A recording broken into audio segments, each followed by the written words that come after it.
দিনে 3 বার উভয় হাতের চিত্রে দর্শিত 3, 22, 23, 35 নং বিন্দুতে 2 মিনিট করে চাপ দিন। চোখের চারধারে দিনে 2 বার 2-3 মিনিট চাপ দিয়ে চিকিৎসা করুন।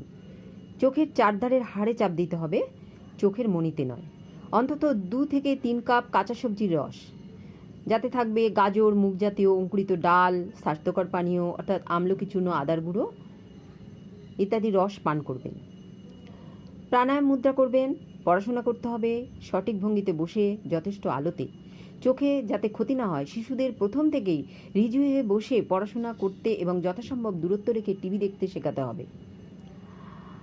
দেখা গেছে যে যাদের -3-4 অবধি পাওয়ার, এই চিকিৎসায় তাদের চোখ স্বাভাবিক হয়ে যায় এবং আর চশমাও লাগে না।